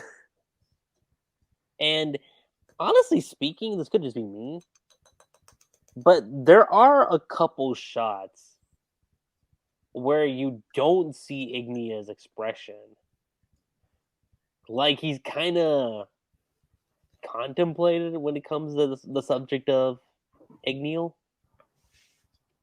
And it kind of had me going like, I know you're talking a certain way about your dad, but why does it feel like there's something more to it than just what you're saying, Well, it's very possible that he is sort of jealous of Natsu because he actually got to know Igneel and was actually raised by him, because apparently metal dragons do not raise their kids. It does make me wonder what happened to his mother then. I assume she was probably killed off by Agnologia. Agnologia. Probably. I'll say this though, given that Ignia said that Natsu's still not ready, like I can already foresee that Ignia will most likely be the last dragon stand. I can see that 100%. Well, we're just starting to get an idea of what his plans are, and the fact that it turns out he's actually friends with like the Earth Dragon. Now, how, of course, whether or not the Earth Dragon survives this current arc and all that stuff, though, that's probably should be more thoughts on the stories. Currently, we should probably get to our favorite sub-arcs. Yep. So, favorite sub-arc for me, I mean, look, I'll say this. The Water Dragon God arc was really great. But it's like I said, I don't think my investment in 100 Quests started until we got to the Wood Dragon arc. And the Wood Dragon arc did a lot, like I said. That's kind of where I noticed we're starting to like weave in like certain plot points from the original series into 100-Year Quest. Like, like I said, the whole closing off between Natsu and Zerafin, Natsu acknowledging Zeraf as his brother, and then likewise getting Irene back into the story and tying her character to Wendy. Of course, Jalal and Erza. No, not that moment before anyone said anything. Not that. Not that moment. I know what Blue was thinking. I was like, no, not that one. not that. No, but getting like very little patch up at the end was nice. The whole revelation with Toka I thought was really cool too, where she wasn't exactly evil to begin with. I know some people were like, okay. See, I would argue that's a red herring done right. You mean Where, let's see. Oh, she's actually an Exceed. yeah, no, not that. I mean, like where it felt like Toka was gonna be like the central antagonist for the story, when in actuality, we find out the real one who was pulling the strings behind Toka was actually Celine. Let's see. And then now Celine obviously is now kind of Let's see. shifting gears a little bit, but you know what I mean. You mean Ferris, who turned out to be possessed? Yeah, Ferris, yeah. The plot to save her homeworld took under possession of the White Wizard, a 100-year dangerous figure who said to rivals Earth. I will admit, I do. Okay, when it came to that revelation that she ended up being wasn't actually necessarily evil. I kind of felt like it was a bit of a cop out, to be honest. I mean, yeah, I'm not gonna say it was perfect, but it was interesting. And it does feel like it doesn't really justify her actions. Though, granted, it seems that might be over. It's been a while since I've read this bit, but it might be the fact that she might. Let's see, she's not necessarily the actual White Wizard, or am I? Or there's actually another White Wizard out there or something. It's a good question. Because apparently there was a. Because from what I can tell, there was an original White Wizard, but now granted, whether or not we'd actually see that in the future or not, I can't recall, but we'll have to wait and see. Though granted, we'll probably wait for that when we get to like the current bits of the story, but yeah. Let's see. But I suppose it was one of the reasons why I kind of why I haven't really put the Moon Dragon arc above the Wood one and all that stuff. But I'd definitely say the best two arcs are like the first two, the Water Dragon one and the Wood one. The Water one setting up stuff, making some intriguing mysteries and some credible threats to the characters and all that stuff. But yeah, I definitely say the Wood one was arguably the best one. Yeah, best one with like the return of the sort of like fairy tale Civil War 2, if you will. No, instead of this in its own way, yeah. Yeah. I didn't think that. So, in a way, being the reverse thing, where instead of like the majority of guild versus a few rogue members, it's like the majority of the guild versus our small group of main characters. Yeah. Where the tensions are high, particularly the fact that the fact that besides maybe Erza and Natsu and the fact that you got like, well, of course, the fairy tale mages have like Erza and Natsu, and Team Natsu has Natsu, Gray, and Erza. Mm-hmm. On their side, they still have people like Luxus and Makarov, and of course Jalal. Yep. So it's like, now, arguably, granted, our main characters should, for the most part, surpass many of them, but it did also. That's also something they probably would have struggled against. But I did like how you had Lucy being like, "Why did I get Mira Jane?" That was pretty amusing. I'm not gonna lie. Though, luckily, Gray actually got to have a rematch against like the Thunder God tribe, and won. That was probably one thing that we probably left out, really. Yeah. In the favorite moments, it's like he actually got a rematch and all that stuff. So yeah, you got some rematches and matchups that you've probably wanted to see in between the fairy tale mages and for like a long time. Mm-hmm. Let's see, you got some like let's see, and one thing I did like is the fact that Diablos was a recurring villain group in which you saw three of the three members you saw from the last arc coming in here, fighting some of the other fairy tale mages and struggling a bit. Particularly like the male duo, the Ash and the Bone one, I think, went up against like Elfman and Mira Jane and all that stuff. I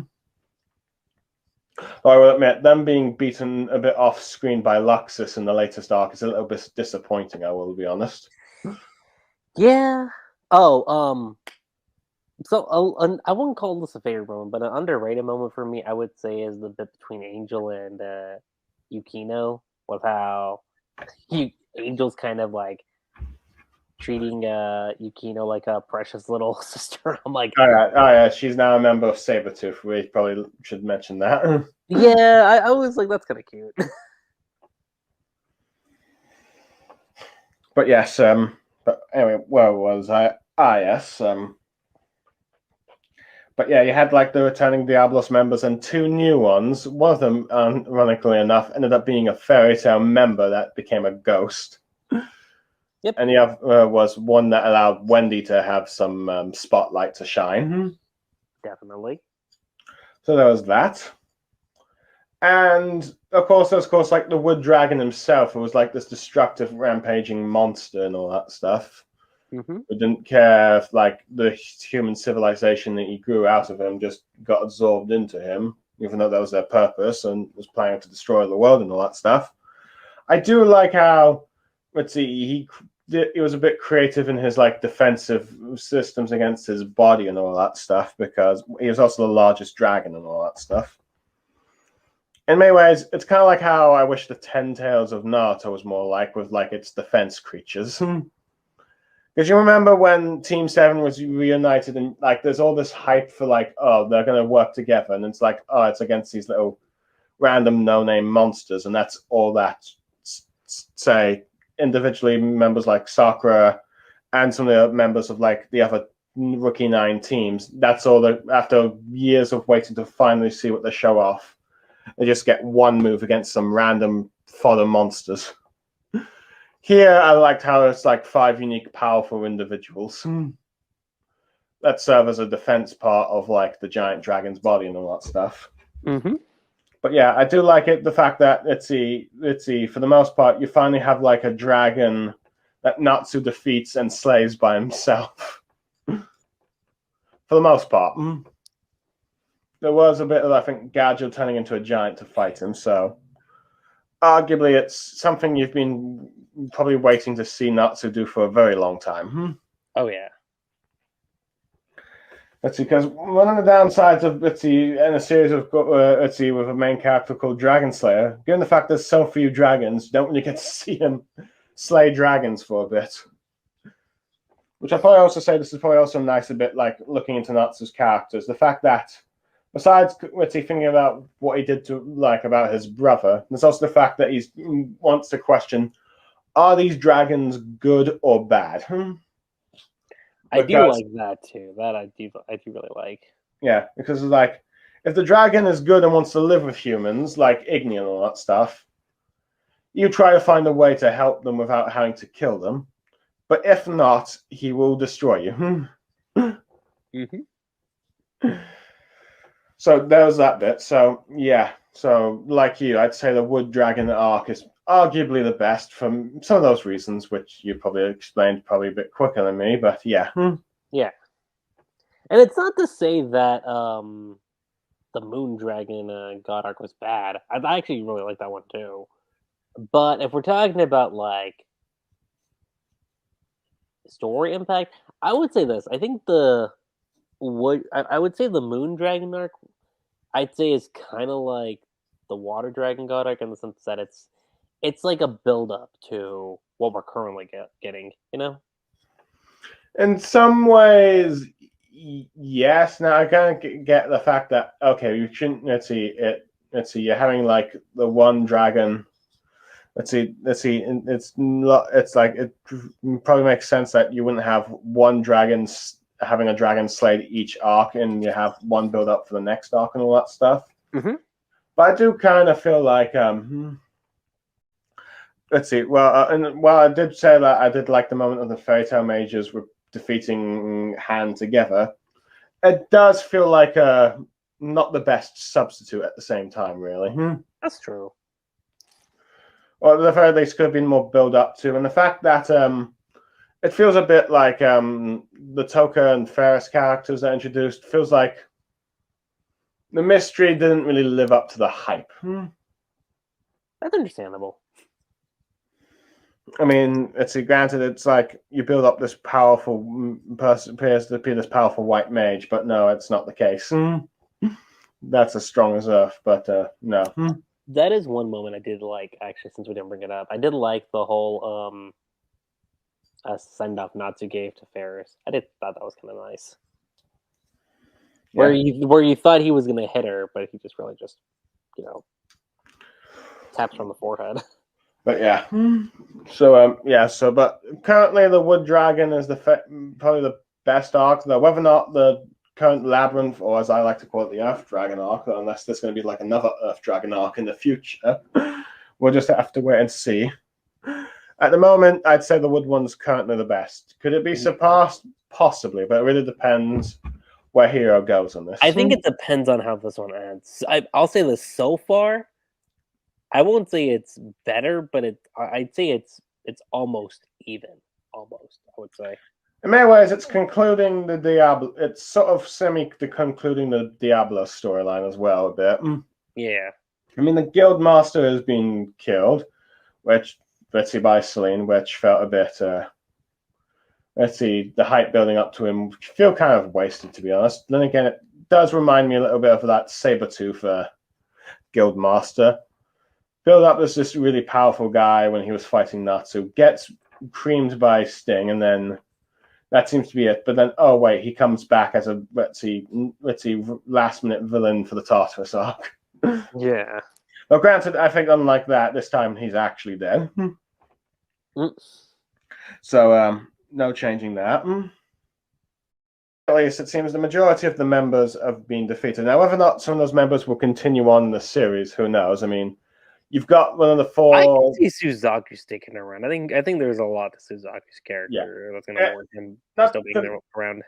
Yeah, not to mention his building friendship with, I guess, Natsu. I have to wonder, do you think he might be a nod to Ryuna Kenshin? Maybe. I could see it. Let's see. Yeah. I think about it. Let's see. The other manga series we're bringing up is, perhaps, besides Naruto, is Kenshin a lot in this one. At least Kenshin had a good ending. Yeah, it's just stuff outside of it. Stuff outside of it that's controversial. Yep. But perhaps that's not best not to bring it up, and whether or not you want to cut that bit from this podcast remains to be seen. But who knows? We'll see. But yeah, anyway. But yes, so yeah, sort of Kenshin nod-like character. So there's that, and maybe the one that wants to be Wendy's boyfriend. Oh, I really wanted her and Romeo. Who knows? He might come back just at least more as a comic relief character. That is true. That is true. Now the others, I don't know. I mean, let's see. They've all been defeated. Which, like I said, the other two of the trio, we've got the initial trio. Folk disappointed they're defeated, but I guess we'll have to wait and see. What if Hiro's playing more of them afterwards? But yeah. But yeah, of course, we have to wait and see because besides because just as like Diablos has been defeated, it seems like a new threat has also came forth and all that stuff, like Ichi. Yep. And let's see. Afterwards, I feel that Selene wants to live alongside humans and all that stuff. Even if she was initially planning to be their ruler. Yeah. Let's see. It turns out that when they're in order to help try and defeat like the Earth Dragon, and funny enough, in a sort of similar way to the Wood Dragon, but actually this time having the intended effect of actually destroying the power. There's these like black let's see sort of like these little mini orbs things, and there's a lot more of them, like 72. So they need to destroy them in order for Natsu and the dragon swordsman to who, funny enough, I should probably mention that he did end up eating the flesh of like the son of Selene and all that stuff. Yep, that has happened. Let's see. So yeah, she's a mother, or at least was. There's the fact that apparently we end up let's see as Gray starting to destroy them, we end up learning of this new threat, a guild called Gold Owl, and instead of being a mage guild, it's an alchemist guild. Yep. In the continent of Glunatina, and from let's see, and so far the first member we meet is a person called Sai, who is able to turn Gray into Juvia and vice versa. That was pretty amusing. I'm not gonna lie. And there was a little bit of. There's also funny. I will admit, this was like a funny moment where he's like, Gray's question if he's sexist and all that stuff, and he realizes just what he might imply when he thinks that Juvia might have been weak and all that stuff. And it's like, oh my god, these members like called the Sun Signario sisters are gonna kill me because they're extremely powerful, apparently. Yeah. But the latest chapter has perhaps a bit of a shocking twist, is the fact that apparently God Serena, who was killed off by Agnologia and temporarily revived by the Historia magic from another member of the Spring and 12, only to be defeated briefly by Gildot, is back and a member of this guild. I'm curious about that because seeing him again, I'm like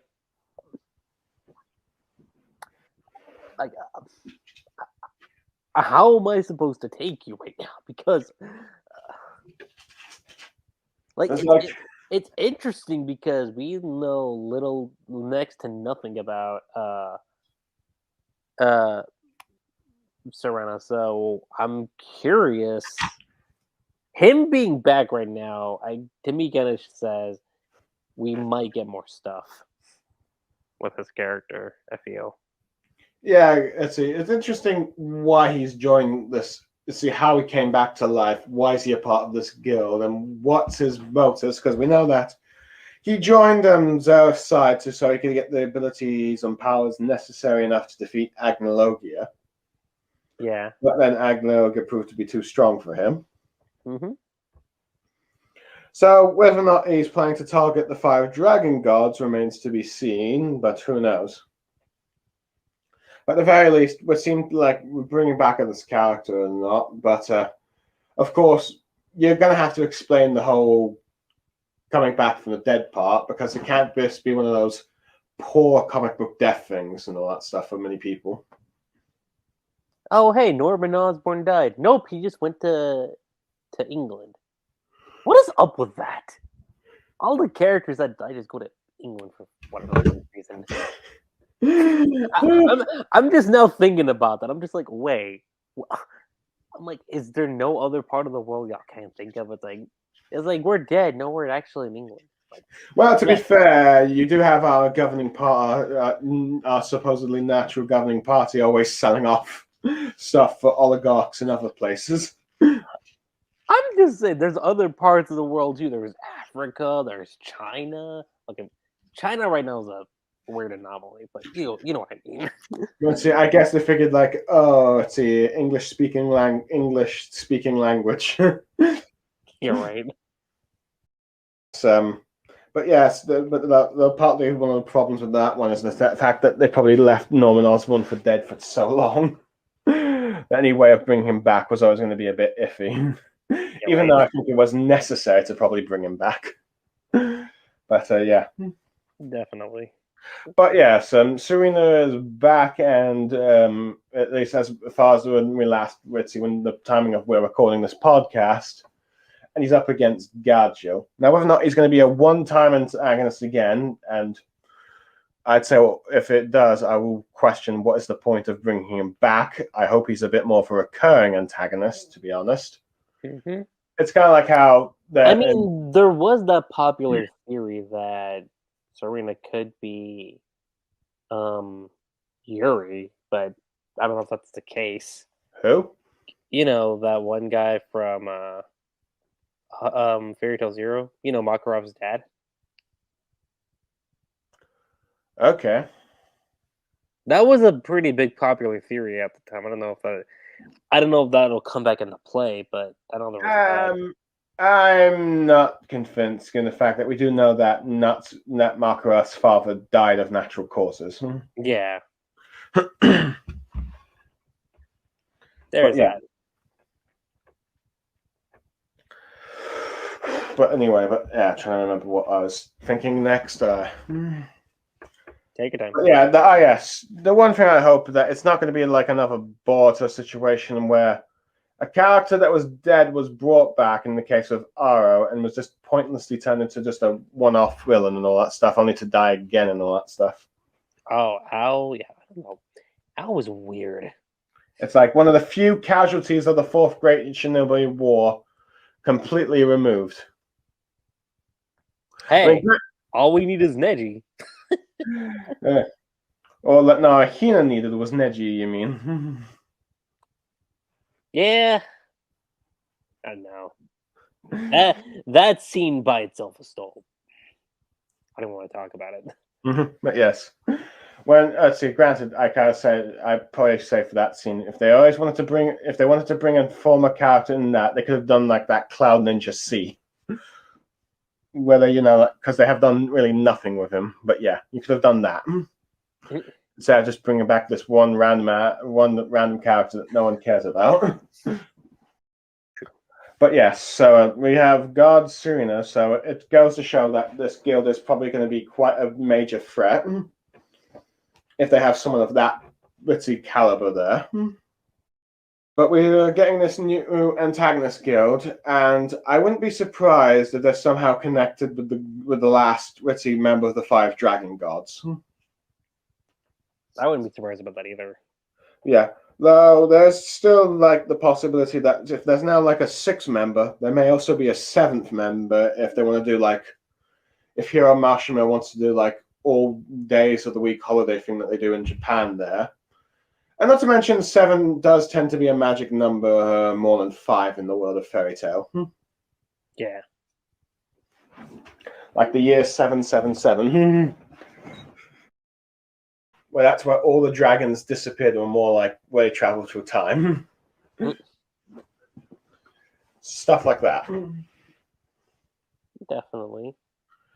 Now, whether or not the moon dragon goddess Celine's gonna die, I don't know. She might just end up with like a like let's see, the water dragon. We do not quite know that yet. Let's see. If so, the two she could probably go live with him and all that stuff. Other than that, we need to find out whether or not that the guy who hired Team Natsu to start this quest is going to live or die or not. Because currently, with the Earth Dragon back, it looks like his life and his heart stabbed. It looks like he might be dead. Even though he's gotta wait and see what happens. Yeah, because he's supposed to give like give the sort of any wish that the members of Fairy Tail, the members of Team Natsu want. Which Lucy is to try and get back her like celestial spirit. Yep. Erza, Natsu, and Gray, I can't really remember, or they haven't really stated it. And Wendy, that's going into territories.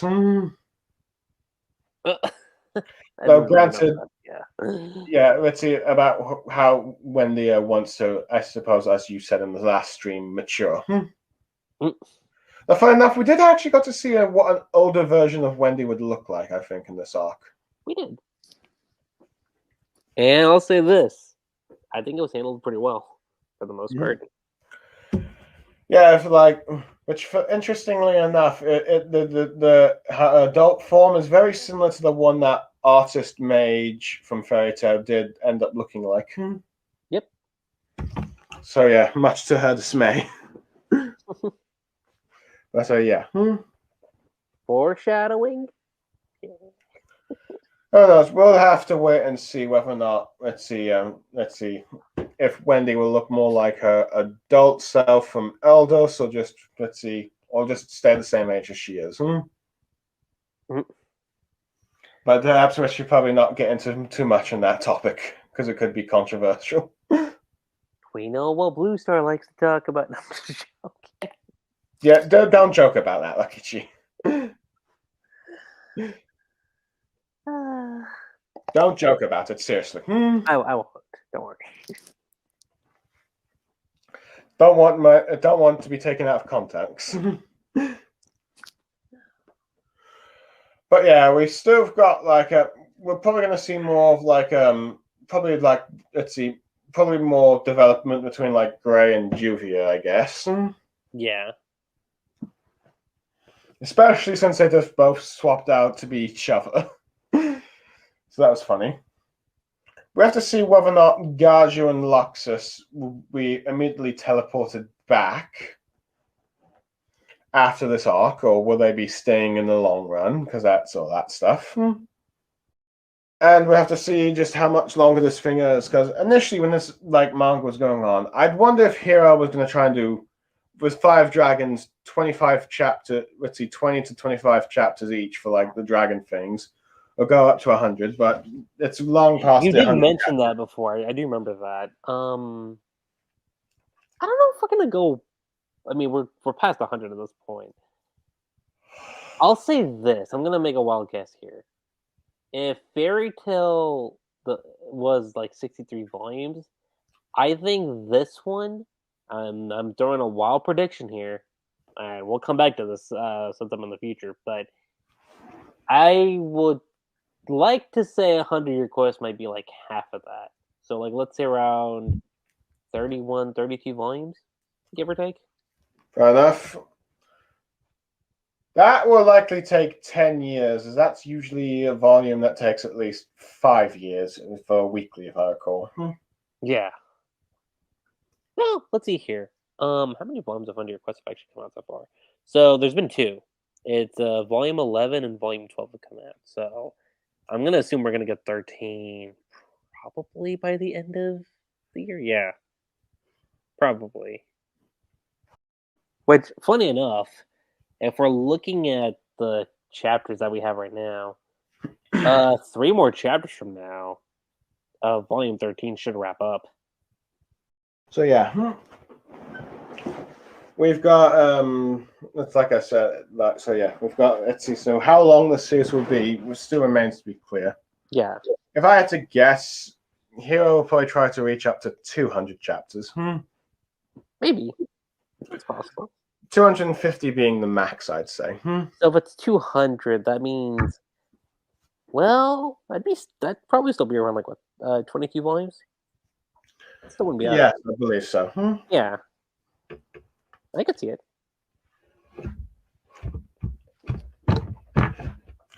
So yeah, no, see, but like I said, but yeah, currently the story is so far good, and we're starting to see like igneous plans, like I think I mentioned earlier. Yep.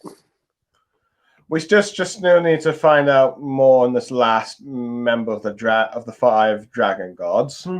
Yep.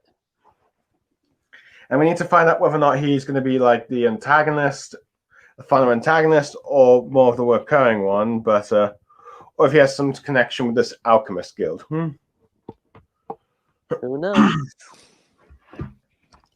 And we'll see whether or not there'll be any more building romance between any of our main characters and all that stuff, like Natsu with Lucy, Erza with Jalan. I think Gray and Juvia is pretty obvious at this point that we're gonna be getting something. That out of like the main ships, those 2 are like the ones I. Yeah, not to mention that old dream sequence he had of having like all his loved ones there. Oh, I like that moment too. By the way, I didn't get a chance to think that went up, but I like how that parallel to Natsu's Beta Heaven dream somewhat, where it was how Natsu perceived things, and you see how with Gray how he wanted to see how things were with his dad, with Ultir, his child with Juvia, and then of course with Or too. That's it. Oh yeah, there's another thing that we have to look forward to is the whole thing with Wendy and Erza's mom, Irene. Yeah. Yeah, Irene. Mm-hmm. And let's see whether or not Erza will actually learn about it, because I think we will get something. I feel like we're gonna get the fact that Irene's still being relevant to the story. I feel like we're gonna get something along those lines for we do get that eventual conversation of sorts. Yeah. So there has to be that thing, and that's that stuff. So but I suppose it makes sense bringing back the first Dragon Slayer with all these 5 dragon gods, really. Mm-hmm. But yeah. So is there anything else that needs to be covered? Nope, I think that's pretty much it. I think we covered almost everything. Yes. When it comes to 100-year quest. Quest, yeah. In many ways, I definitely say 100-year quest is probably more of what Fairy Tail should have been towards the later end of its half. Definitely. At the very least, like after Tartarus for sure. I would say. Mm-hmm. Now, if you guys want me and Blue to do like weekly or bi-weekly like chapter discussions on 100-year quest, I'm more than happy to do it. It'd be a lot of fun. It depends on the time and the place and where you do them. I mean, I'll be up for it, but of course I have to consider my my own life and work schedule. And time zone differences too. That's a big thing too. Yes. Is that? Because I am technically 6 hours ahead of you. Yep. He's from the future, guys. Blue Star just admitted he lives in the future. Mm-hmm.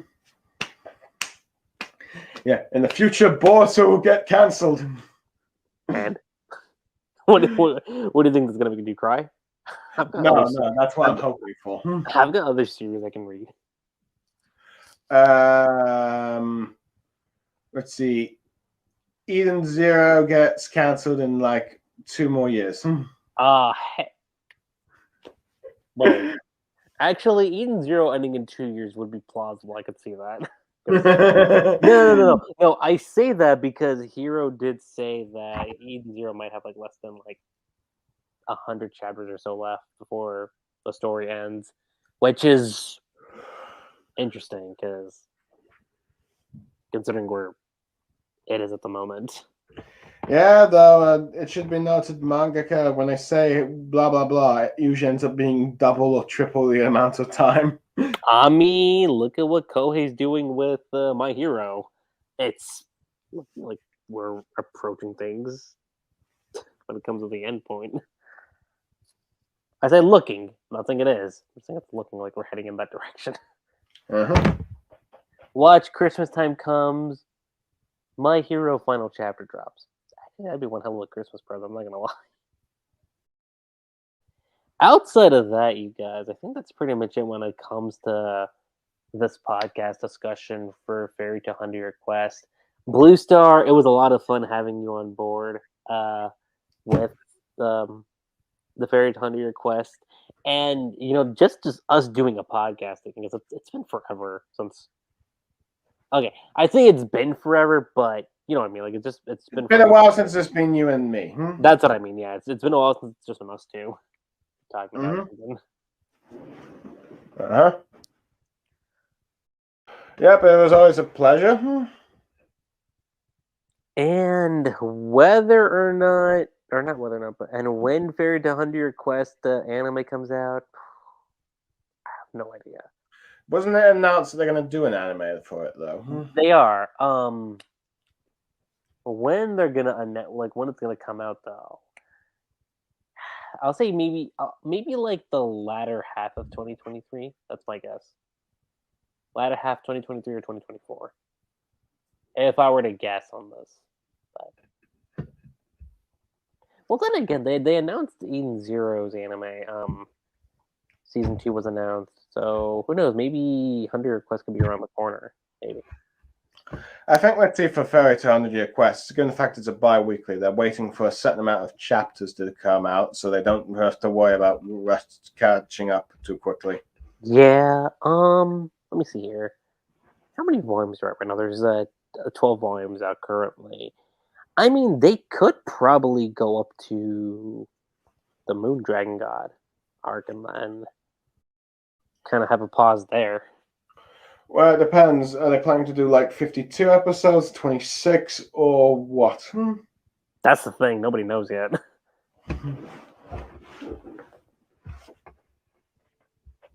who knows what we're gonna get? But yeah.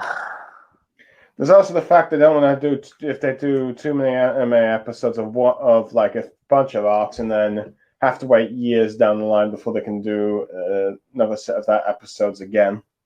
I mean, look at Bleach. How long did we have to wait for 1,000-Year Blood War?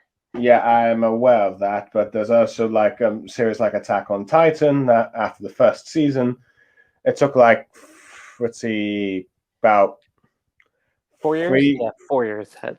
4 years just to get the second season.